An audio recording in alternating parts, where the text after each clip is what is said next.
Hay un autor medieval que, comentando las primeras palabras del Génesis, dice: la tierra estaba vacía y desierta. Estaba vacía porque la palabra todavía no se había hecho carne. Estaba desierta porque la divinidad todavía no habitaba entre nosotros. Es decir, no estaba unida a nuestra naturaleza. Vivía aparte. La tierra estaba por un lado y Dios estaba por otro. Nuestra tierra estaba desierta porque todavía no habitaba en ella la plenitud de la gracia y de la verdad. Estaba vacía porque todavía no había sido hecha firme y estable por la unión con la divinidad. Estaba vacía porque no había sido rellenada por la solidez y plenitud divinas. Vacía estaba esta morada terrestre porque no había llegado la plenitud de los tiempos. Vacíos estaban los corazones de los hombres porque todavía no los había colmado el Espíritu Santo, que debía ser derramado después sobre los discípulos de Cristo. Y las tinieblas cubrían el abismo porque todavía no había llegado la luz verdadera que ilumina a todo hombre que viene a este mundo. En Navidad sale el sol sobre la creación. La diferencia que existe entre un paisaje de montaña visto de noche, cuando todo está oscuro e infunde temor, y el mismo paisaje contemplado al alba, con el sol que enciende de color las cimas de las montañas e inunda los valles de luz, esa misma diferencia, o muchísimo mayor, existe para Dios entre el universo visto antes y después de la venida de Cristo. Jesucristo es la luz del mundo, el que ilumina todo, el que cambia la faz de la tierra. Eso es Navidad. Él es el sol que nace de lo alto. Él es el sol de la justicia.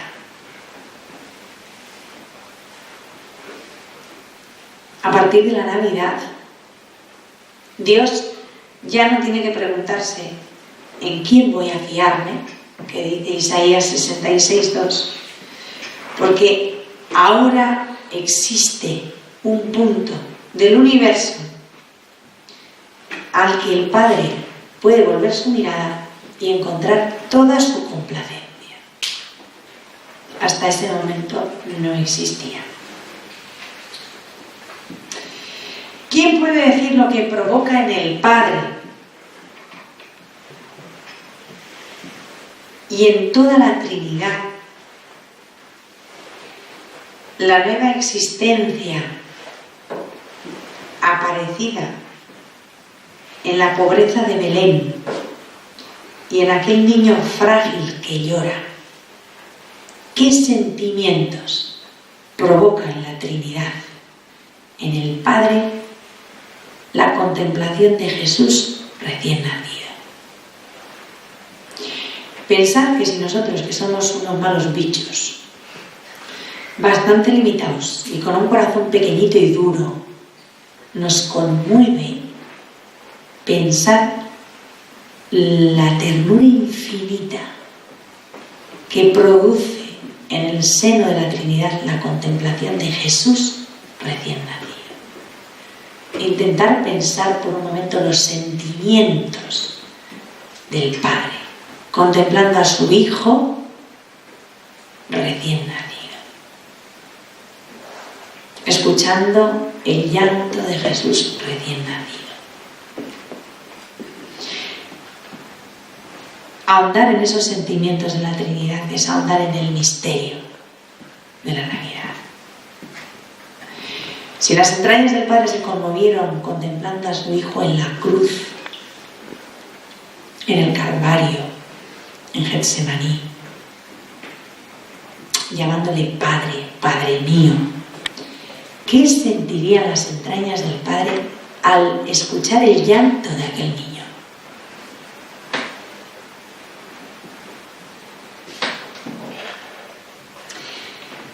El nacimiento de Cristo no es un acontecimiento confinado a un momento de la historia.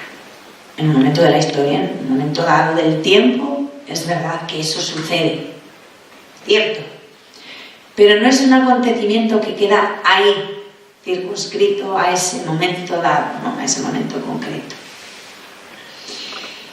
El nacimiento de Cristo es tan impresionante y tan importante que incide, remueve, convulsiona la eternidad. Hay un antes y un después. Ese momento único de la historia, por decir de alguna manera, de que todo Dios se estremezca, ¿no? Que toda la eternidad se estremezca al contemplar a Dios recién nacido, contemplar a Dios hecho hombre. Es un hecho del tiempo, un hecho de la historia que incide en la eternidad, que cambia la eternidad, si la eternidad puede ser cambiada, que produce una convulsión, un estremecimiento en la eternidad. Algo inenarrable sucede en la Trinidad cuando el Verbo se hace carne.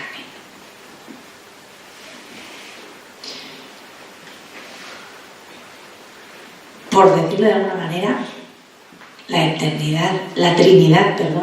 la Trinidad se estremece de gozo, de alegría, de emoción, porque el impasible se ha hecho pasible. El inalterable se altera, se conmueve. ¿Por qué?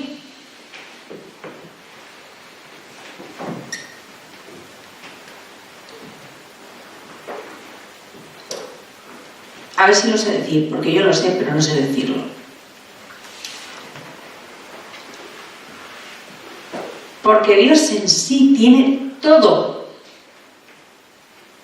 y no necesita nada, pero le faltaba algo. La complacencia que Dios experimenta al contemplar a Jesús no la tenía hasta la encarnación, hasta el momento en que el Verbo, la segunda persona de la Santísima Trinidad, se hace hombre, se hace niño pequeñito. Ese gozo que experimenta Dios contemplándolo, esa alegría, esa complacencia que tenía el Padre, que tiene el Padre, contemplando al Verbo encarnado, al Verbo hecho hombre, hasta que el Verbo no se hace hombre, esa complacencia no la tenía, no la tuvo nunca. Luego se puede decir que le faltaba eso. Por eso la encarnación es la culminación de todo. Porque esa complacencia que Dios experimenta contemplando a Jesús, hasta que Jesús existió, en cuanto hombre, no la tenía Dios. Entonces, Navidad es el regalo grande que Dios se hace a sí mismo. Jesús es siempre el mejor regalo, no solo para nosotros, también para el Padre, también para la Trinidad. Jesús siempre es regalo, Jesús es don. La complacencia de Dios que en Navidad se derrama sobre todos los hombres es una sobreabundancia de la infinita complacencia que el Padre encuentra en aquel niño y que le hace exclamar: este es mi Hijo, el amado, en quien yo me complazco. Hasta ese momento Dios no lo había dicho nunca, porque no lo podía decir, porque ese Hijo en quien están todas sus complacencias no existía en cuanto hombre. Existía en cuanto Verbo creado en el seno de la Trinidad, pero no en cuanto hombre. Dios no podía complacerse en ningún hombre como se complació en Jesús. Y eso sucede en la plenitud de los tiempos. Consecuencia primera, ¿qué hay que hacer? Porque todo este rollo es muy bonito y es muy así, nos deja muy... porque no lo habíamos pensado despacio, o ni despacio ni rápido, no lo habíamos pensado a lo mejor, pero así en resumen, así llevándolo a la vida práctica, todo esto que es impresionantemente bello, así en concreto, en práctico, ¿qué? Pues muy fácil, seamos imitadores de Dios. De hecho, en las Escrituras tenemos ser imitadores de Dios. Solo después de haber contemplado la buena voluntad de Dios para con nosotros, podemos ocuparnos también de la buena voluntad de los hombres, la parte que nos toca, y de nuestra respuesta al misterio de la Navidad. ¿Qué tenemos que hacer para responder, para corresponder, ¿no?, a este don grande de Dios?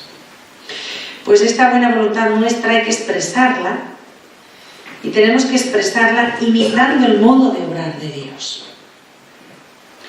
Y la imitación consiste en lo siguiente: Dios ha cifrado su gloria en amarnos y en renunciar por amor. Nosotros debemos hacer lo mismo. Nos dice San Pablo: sed pues imitadores de Dios como hijos queridos y vivid en el amor. Dios ha encontrado su gloria, lo acabamos de ver, no tanto en el hecho de ser amado, sino en haber sido el primero en amar. El primero en amar, ¿no? Pues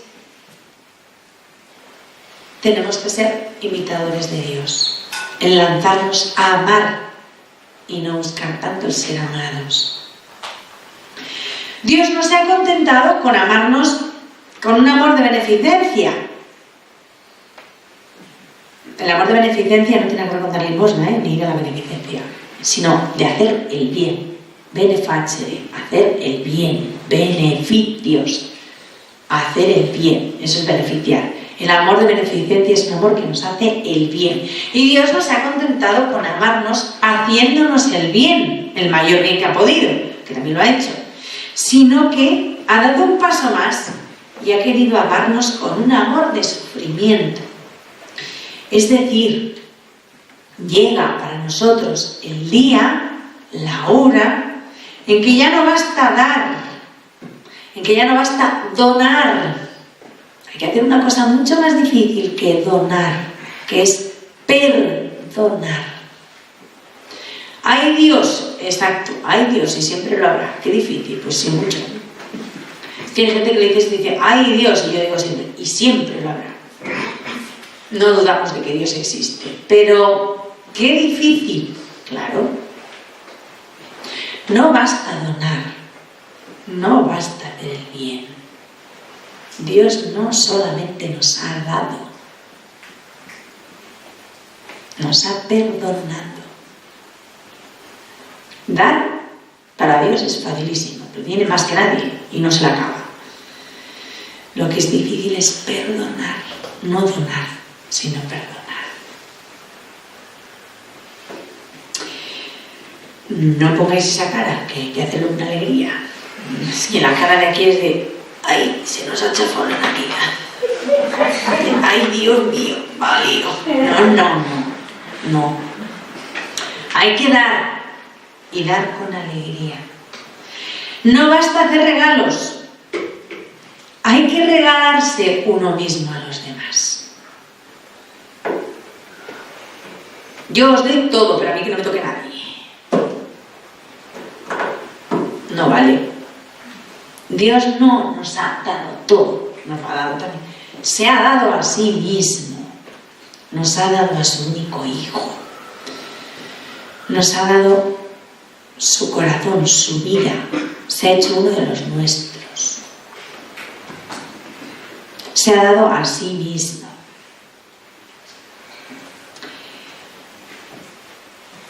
Y hay que regalarse a los demás, aunque sea necesario sufrir por la persona amada y por la opción realizada. No importa lo que cueste, hay que darse. No importa lo que duela, hay que darse. Sed imitadores de Dios, Él lo ha hecho así. Y esto sucede siempre si hay amor de verdad. Si no hay amor de verdad, no se sufre. Pero si hay amor de verdad, se sufre. Y si me dices que quieres mucho a una persona, pero no sufres por ella, mentira. O no la quieres, o me estás mintiendo. Es imposible, no se ha inventado, amar de verdad sin sufrir. Ah, pues no quiero, pues tú te lo pierdes, pero esto es lo que hay. Es que yo no quiero sufrir. Entonces no quieres amar a nadie. No, hombre, yo quiero que me quieran, pero sin sufrir. Bueno, claro que me quieran, pero querer tú también, pero sin sufrir. No existe. Mentira. Inútil. No se ha inventado. Pataleta absurda. Pero pataleta común, ¿eh? ¡Ay, yo no quiero sufrir! Bien. Resultado, no quiero querer a nadie. Pues vaya vida, ¿no? Que a eso se le puede llamar vida, vamos. Es imposible amar de verdad sin sufrir. Es que no es posible. Entonces no hay que tener miedo al sufrimiento. El sufrimiento no es malo. Lo que es malo es el desamor. Lo que es malo es el desamor. ¿Por qué? Porque nos vayáis a creer que los tontos estos, que son tontos de capirote, que dicen que no quieren amar para no sufrir, no sufren. Sufren como cosacos. Con un sufrimiento absurdo. Sufren muchísimo porque como tienen miedo al sufrimiento, ese miedo ya es un sufrimiento. Entonces viven toda la vida detrás de 24 armaduras armados hasta los dientes, que no se les acerque nadie, en un sin vivir, para que no queremos sufrir. Entonces a mí que no me toquen. Ya está sufriendo. Y encima es un sufrimiento estéril, que no sirve para nada, que es destructor. Sufrir hay que sufrir en esta vida, que se nos meta a todos en la chimenea. Pues vamos a sufrir por algo que valga la pena. Vamos a sufrir por amor. No vamos a sufrir por no querer sufrir. Esto es una realidad. Cuanto antes nos traigamos la píldora, mejor. En esta vida hay que sufrir. No hay más cáscaras. Entonces vamos a sufrir por algo que merezca la pena. Vamos a sufrir por querer a las personas. No vamos a sufrir por el miedo que tenemos a sufrir.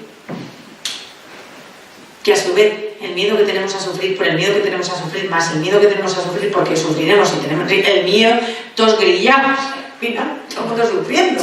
No, hombre, vamos a sufrir por querer a las personas. Vamos a imitar a Dios.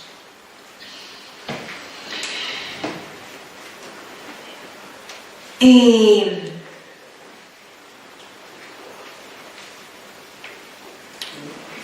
es que sucede siempre, si lo pensamos despacio, sucede en el matrimonio, sucede en el celibato, sucede en la vida de familia, sucede en la vida religiosa. Es inevitable. Lo que al principio fue un don espontáneo, gozoso y obtenido sin esfuerzo, en un momento dado puede transformarse en un peso gravoso, en una tentación, en exigirnos una negación de nosotros mismos para mantener la fidelidad a ese don. Y entonces, ¿qué hacemos? ¿Nos rajamos? ¿Nos vamos? ¿Decimos que otro día? No, entonces es cuando de verdad se va a demostrar si vamos a ser capaces de imitar a Dios, a ser imitadores de Dios, ser fieles como Él es. ¿Os creéis que para Dios fue fácil amarnos? ¿O para Dios es fácil amarnos? Mirad la Eucaristía. Se juega el tipo todo el rato. Y no dice, como me lo juego y me hacéis cada una que para qué, se acabó. Cierro el kiosco y ahí os queréis. Ya me he hartado. Es que hasta el fin de los tiempos está ahí haciéndose don, entregándose. Y nosotros ¿Sabemos ser imitadores de Dios? ¿O cuando nos vienen maldades decimos que bueno, que sí, que otro día, que ya veremos? Esa es la gran pregunta. Imitar el misterio de la Navidad, el misterio que está próximo, el misterio que ya vamos a celebrar, significa muchas cosas. Por ejemplo, abandonar todo pensamiento, ya no hablo de acción, o sea, quitarnos de la cabeza todo pensamiento de tomarnos la justicia por nuestra mano. Olvidar cualquier recuerdo de cualquier ofensa recibida, lo cual significa dejar de sentirnos víctimas, de sentirnos agraviados, de sentirnos mártires, no sabemos de quién, pero hay gente que vive totalmente sintiéndose víctima y mártir. Borrar todo tipo de resentimiento del corazón. Fuera, porque es lo más contrario a la vida. El resentimiento solamente engendra odio y el odio es muerte. Aunque nos parezca que es justo tener este resentimiento, aunque nos parezca que es verdad que tenemos derecho a guardar ese rencor, ese resentimiento por lo que nos ha pasado, por lo que nos han hecho, por papá, aunque parezca justo, nunca es justo el resentimiento. Nunca.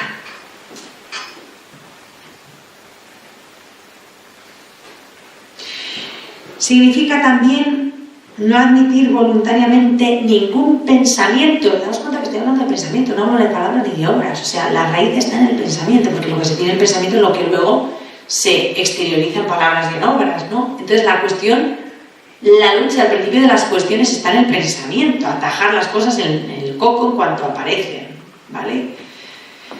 Atajar cualquier pensamiento hostil contra nadie.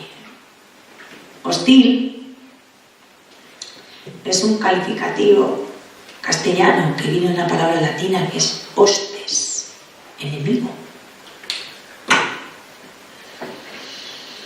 Yo no tengo enemigos. ¿Por qué? Porque no me da la gana de tenerlos.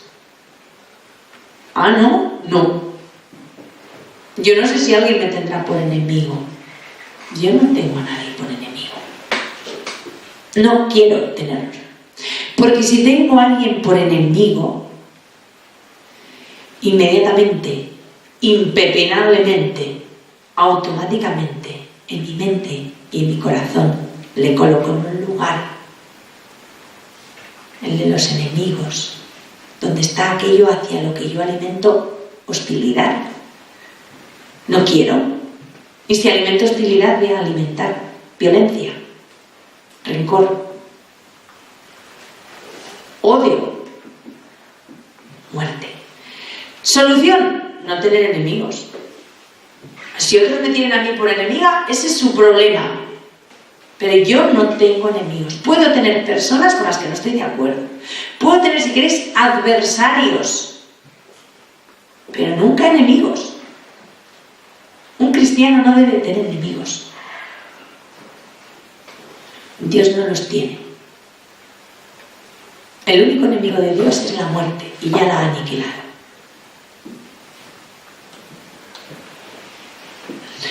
Seamos imitadores de Dios. El único enemigo que tengo que tener es la muerte espiritual. El odio que engendra muerte. Ese es mi enemigo. Pero a nadie, a ningún ser, a ninguna criatura. No admitir voluntariamente ningún pensamiento hostil contra nadie, ni contra los que están cerca, ni contra los que están lejos, ni contra los débiles, ni contra los fuertes, ni contra los pequeños, ni contra los grandes de la tierra, ni contra criatura alguna que exista en el mundo. Por eso Jesús, que viene, es el príncipe de la paz. En su corazón no hay hostilidad hacia nadie. Todos cabemos ahí. Y tenemos que ser imitadores de Dios. Y ser imitadores de su corazón. Y si no, seremos un simulacro de carmelitas samaritanas. Si alimentamos hostilidad, alguien va a quedar excluido. Luego no vamos a vivir en plenitud. Una cosa son los sentimientos, las ocurrencias, pero todo eso se ataja. Daos cuenta que se habla de no admitir voluntariamente sentimientos hostiles. No darles curso, no hacerlos míos, no acogerlos. Y para esto, mejor dicho, lo hacemos con la intención de honrar de verdad la Navidad del Señor, de vivir en plenitud la Navidad, porque Dios no ha guardado rencor nunca a nadie, no ha mirado nunca la ofensa recibida, no ha esperado que los demás dieran el primer paso hacia Él, lo ha dado a Él.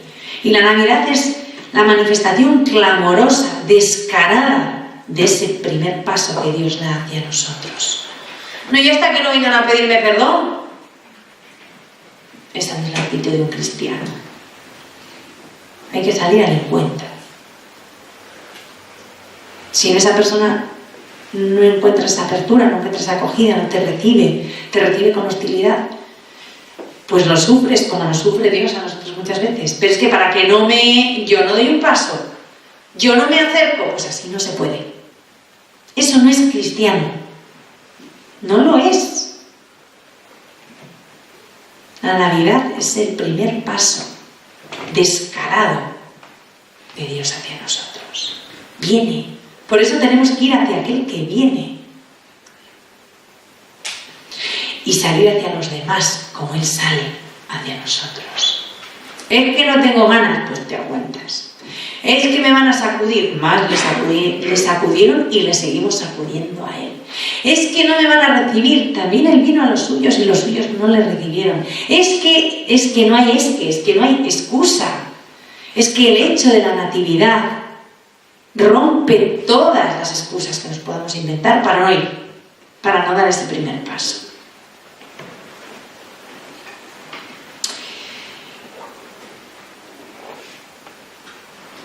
Este es el ayuno del tiempo de Adviento. El ayuno de los pensamientos y de las palabras hostiles. Este es el ayuno que tenemos que practicar en el Adviento. No hay ningún modo mejor de expresarle a Dios nuestra gratitud por haber venido, por nacer, que imitarle. Hacernos pequeños, pobres y salir al encuentro de todos los hombres y más de aquellos que nos han ofendido. Es lo que Él ha hecho, ¿no? Tenemos que imitarle en eso. Y este puede ser el modo más navideño de cultivar la oración del corazón. Decir gloria a Dios en el cielo encierra la mejor oración de alabanza que podemos ofrecer. Y decir paz en la tierra a los hombres amados por el Señor contiene la mejor oración de intercesión que podemos elevar a Dios. Repitiéndola así, con ese espíritu, alabamos e intercedemos con las palabras que Dios mismo nos ha dado por medio de los ángeles.